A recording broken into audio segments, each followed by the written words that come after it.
I want to spend just a moment today challenging the common misconception that pro-life people only care about women and babies up until the moment that the baby is born, and that really it's only from conception to natural birth that pro-life people are pro-life.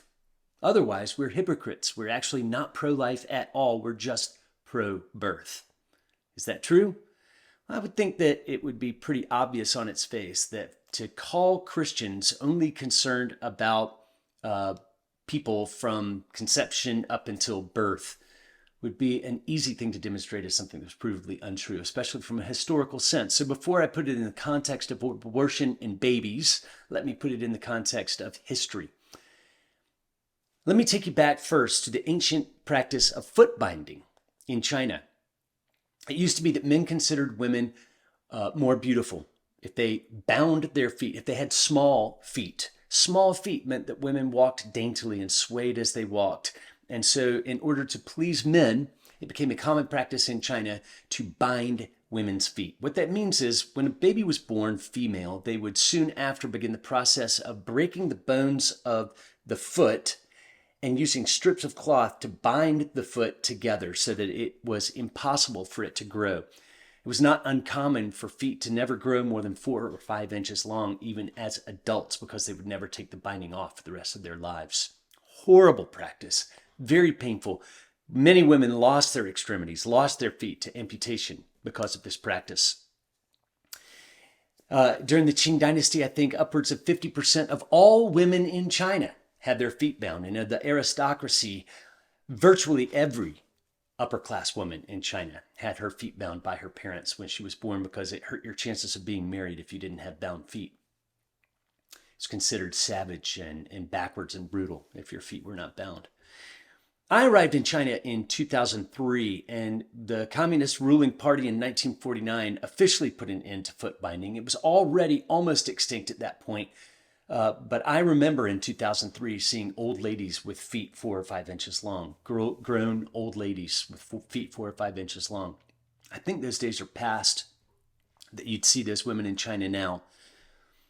I can tell you that it was actually Christians who put an end to this barbaric practice in China. In fact, one of the first was the Irish missionary James McGowan in 1875. Got 9 women together in a home, and he had them commit to the following 3 things. Number 1, they would not bind the feet of their own daughters. Number 2, they would allow their sons to marry women who did not have bound feet. And number 3, they would go through the excruciating process of unbinding their own feet, because when those straps were released, the release of tension was unimaginably painful. So these women did that. Starting with 9 women, they began the Quit Foot Binding Society of China in 1875, aptly named Quit Foot Binding Society. And the movement grew. And within a generation, foot binding in China was all but unheard of, thanks to the piling on of other missionaries in other parts of China who joined in the rescue movement to save the feet and the dignity and the pain of women all over China. Foot binding was ended by pro-life missionaries who cared about women after they were born. You might remember the stories of people like Corrie ten Boom, who hid Jews during the Holocaust of Nazi Germany and World War II in her house. Eventually, she went to concentration camp to pay for her own sins at a concentration camp, but she thought it was worth it to be pro-life and to show a pro-life ethic of valuing every human life, even after people were born. William Wilberforce helped put an end to the slave trade.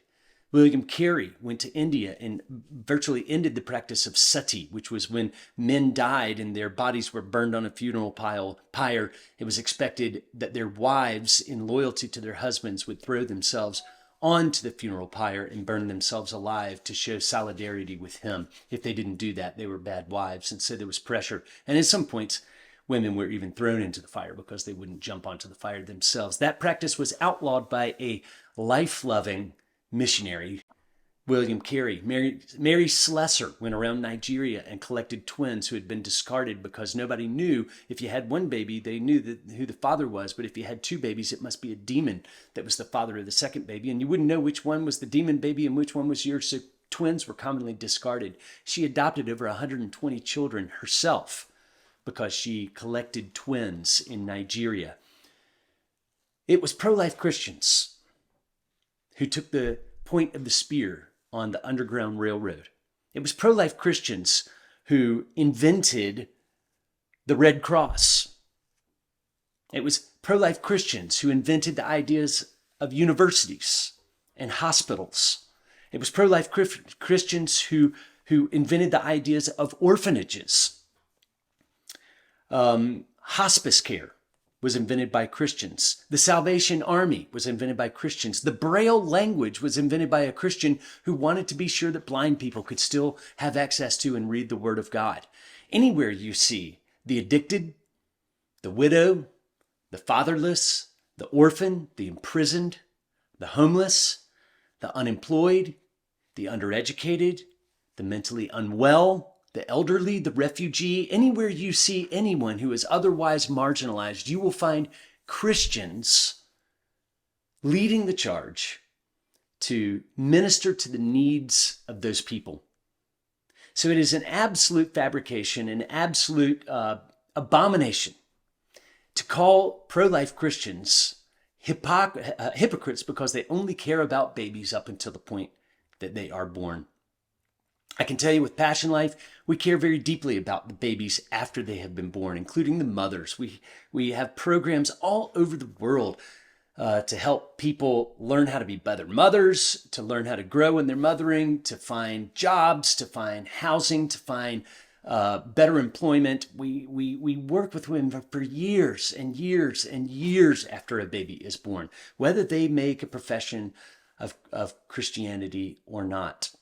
Because what we care about is the glory of God and what God cares about. What God cares about is human beings and the inherent and intrinsic human value found in every single image bearer on the planet, no matter how old or young, no matter how wealthy or poor, no matter what their skin color or language, race, ethnicity, religious affiliation, and no matter what their size, whether they are full-grown adults or preborn babies. All have inherent value and dignity if they are members of the human race and thereby carry the stamp of the image of God in their bodies and on their souls. We thank you for listening today, and we encourage you to arm yourself with these apologetic answers to the questions that commonly assail pro-life Christians. You can learn more at PassionLife.org.